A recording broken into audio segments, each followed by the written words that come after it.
قسط نمبر 9۔ ریحان کے گھر میں خاموشی اور اندھیرا پھیلا ہوا تھا۔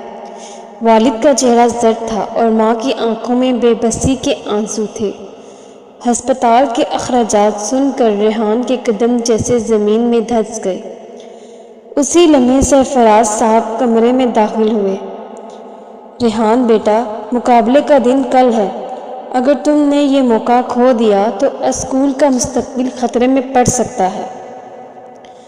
ریحان کی آنکھوں میں طوفان تھا۔ ابا کی زندگی یا اسکول کا خواب؟ ثنا چپ چاپ پاس بیٹھی تھی۔ اس نے دھیرے سے کہا، ریحان، خواب وہی سچے ہوتے ہیں جن میں قربانی شامل ہو، لیکن یاد رکھو، والدین کا سایہ سب سے بڑی نعمت ہے۔ اگر تم ابا کو کھو بیٹھے تو یہ کامیابی بھی بوجھ بن جائے گی۔ ریحان کے دل میں عجیب سی کرواہٹ اتر گئی۔ اگلے دن مقابلے کے وقت ریحان ہال میں نہیں بلکہ ہسپتال میں تھا۔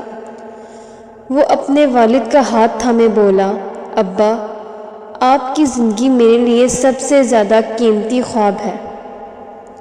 باقی خواب بعد میں بھی پورے ہو سکتے ہیں۔ والد کی آنکھوں سے آنسو نکل آئے۔ بیٹا، تم نے آج میرا دل جیت لیا۔ شہر میں مقابلہ ہوا، آصف نے بھی حصہ لیا تھا۔ وہ بڑے جوش کے ساتھ اپنے منصوبے کی تعریف کرتا رہا۔ ریحان کا نام پکارا گیا لیکن وہ موجود نہ تھا۔ سب نے سمجھا کہ وہ ناکام ہو گیا، لیکن اسی شام ایک حیران کن خبر ملی۔ یوتھ ایجوکیشن پروجیکٹ کی ٹیم خود بستی پہنچی تھی۔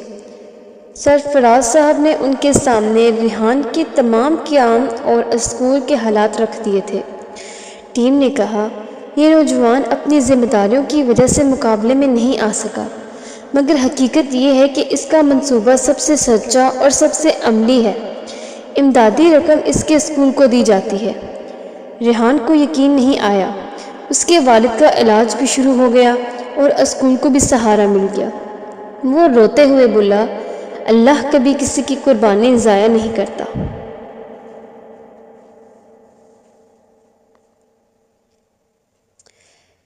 قسط نمبر 10۔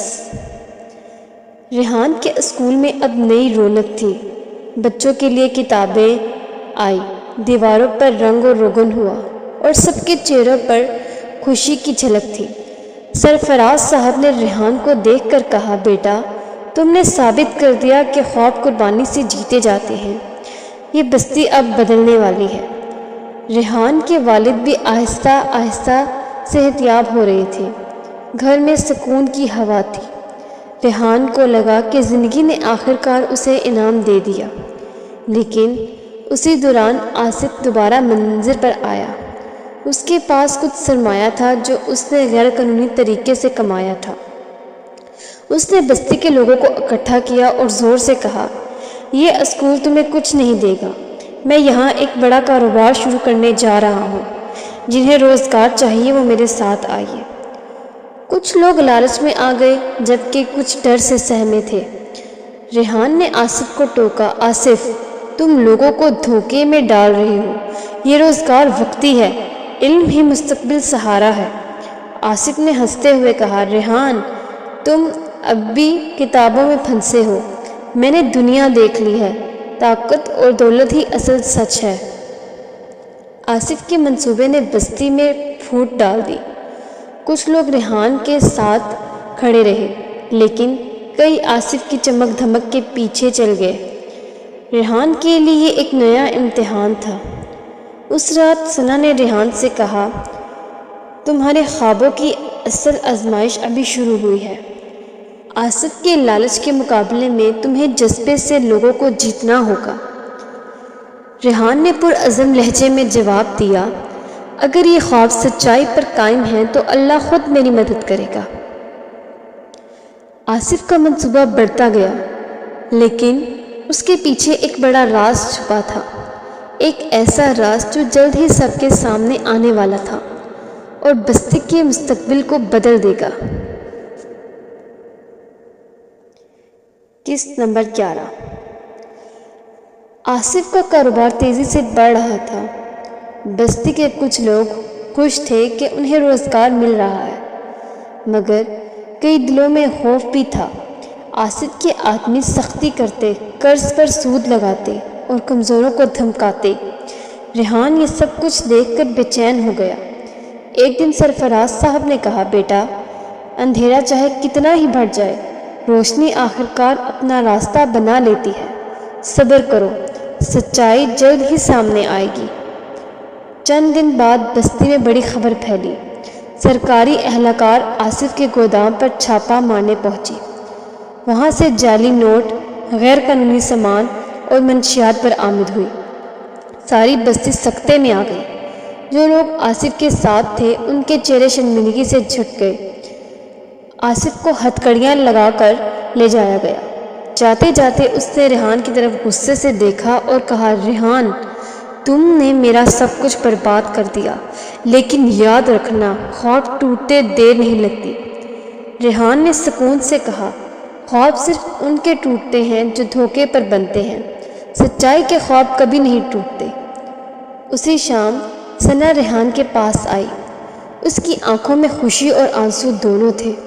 ریحان، تم نے ثابت کیا کہ محنت اور ایمانداری سب سے بڑی طاقت ہے۔ تم نے نہ صرف اسکول کو بچایا بلکہ بستی کو بھی نئی راہ دکھائی۔ ریحان نے آسمان کی طرف دیکھا جیسے شکر ادا کر رہا ہو۔ اب اس کے ٹوٹے خواب پھر سے جڑنے لگے۔ 12ویں قسط، اختتام۔ آصف کے جانے کے بعد بستی کا ماحول بدلنے لگا۔ لوگوں کو یوں لگا جیسے برسوں کا اندھیرا ایک دم چھٹ گیا ہو۔ بچے دوبارہ اسکول آنے لگے، مائیں سکون سے اپنے گھروں کو سنبھالنے لگی اور مزدور محنت پر فخر کرنے لگے۔ ریحان کے اسکول کی عمارت اب بھی سادہ تھی، مگر اس کے اندر جو روشنی تھی وہ سب کے دلوں کو روشن کر رہی تھی۔ ایک دن ضلع کے بڑے افسر اسکول کا معائنہ کرنے آئے۔ انہوں نے بچوں کو پڑھتے اور خوشی سے کھیلتے دیکھا تو حیران رہ گئے۔ یہ سب تم نے بنایا ریحان؟ ریحان نے عاجزی سے کہا، جی سر، یہ سب محنت اور لوگوں کی دعاؤں کا نتیجہ ہے۔ افسر نے اعلان کیا کہ یہ اسکول اب حکومت کی مدد سے بڑا ادارہ بنے گا۔ ہم یہاں نئی کلاسز اور سہولتیں دیں گے۔ پورا گاؤں تالیاں بجانے لگا۔